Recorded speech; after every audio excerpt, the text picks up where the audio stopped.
Hey everyone, it's Erin with Hail Varsity. I'm joined by Greg, recruiting extraordinaire, also of Hail Varsity, and we are here one day later than we normally record this video for your recruiting question of the week. However, our usual Monday time slot was taken by availability because Nebraska kicked off spring football, all of the practices on Monday, and we were at Memorial Stadium covering that for you. So here we are. It is Tuesday, and we are ready to dive into the world of recruiting now. And one of the questions that, a number of people have asked about, but also it was something that has been on Greg's radar, is essentially what is Nebraska going to do with the injuries that have piled up and how it will or will not affect recruiting in the portal, or just what portal needs. That we've talked about this quite a bit, Greg.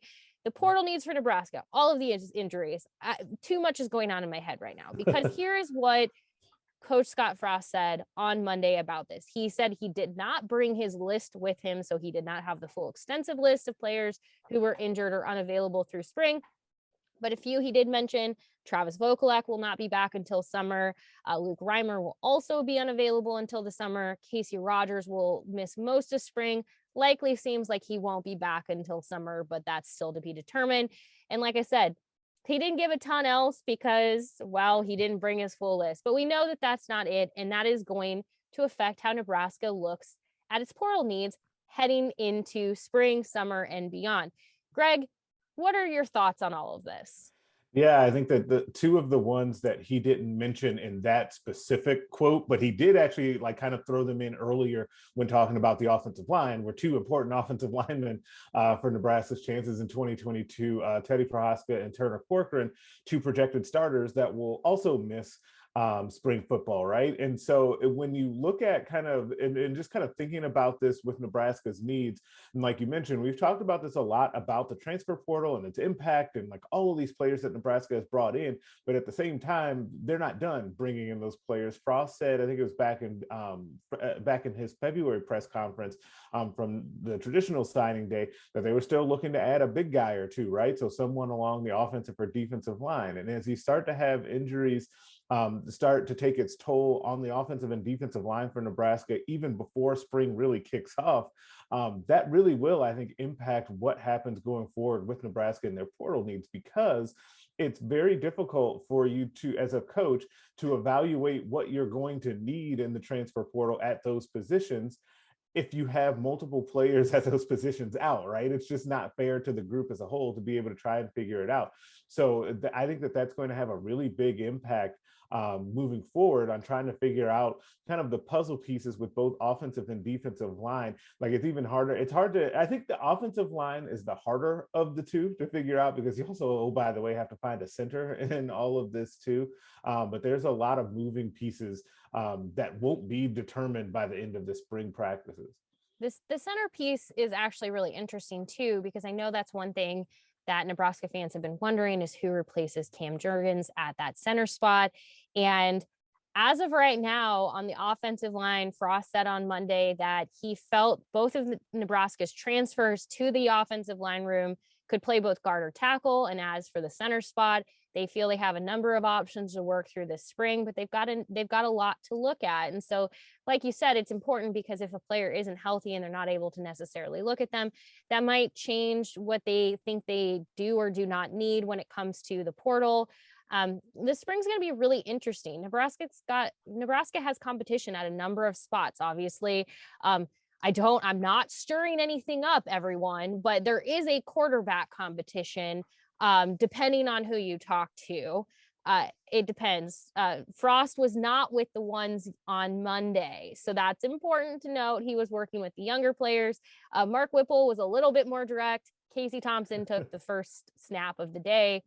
That makes sense, but he was also very clear that was also day one. There's a lot of spring ahead. There's a lot to sort through, but we've talked a little bit about what is the portal mean potentially for Nebraska's quarterbacks. Does anyone currently in that room potentially move on at some point at the end of this spring? That's also an option. That is also still on the table. So the portal is very much still a part of Nebraska's future in the coming months, but it's going to be interesting to see what they ultimately determine they need to go after, especially like we're talking about here.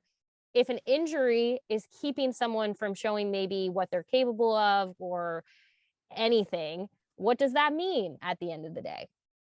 It's Yeah, hard to say. it's really tough, especially considering, like particularly on the offense. And so much of this discussion is centered around the offense because all the newness on that side of the ball, right?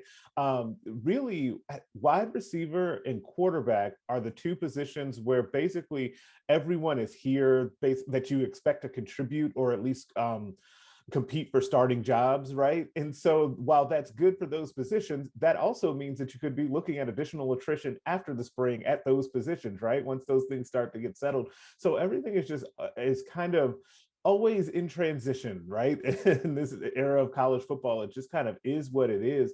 It definitely makes for a lot of storylines, but it has to keep coaches up at night all the time. I mean, it clearly does, because if there was one thing I noticed during the first day of availability, a common topic among all of the coaches was the transfer portal and talking about their feelings on the portal and whether or not they like it or if they don't. And it was just really kind of odd timing because every table that I walked by, it seemed like that same conversation was happening at the exact moment. Because I know I heard Eric Shenander talking about that the portal in his mind has changed loyalty for some players to teams, that if they don't like how something has turned out for them, they end up transferring. If they feel like they're not, getting the playing time they deserve, or somebody spoke to them wrong, they go and transfer beyond the program. And I heard that in a number of different places that I walked by yesterday. So clearly this is something that is sitting on the coaches' minds now. With that said, they're obviously all big fans of the transfer portal when it comes to benefit Nebraska. So it is a double-edged sword where they might feel like it can push someone away, but it also can bring Nebraska key pieces that it needs, especially quickly. So it was one of those things as I walked by where I was like, I get it, but it's also, if the right player comes along, they're not complaining about the transfer portal at that point.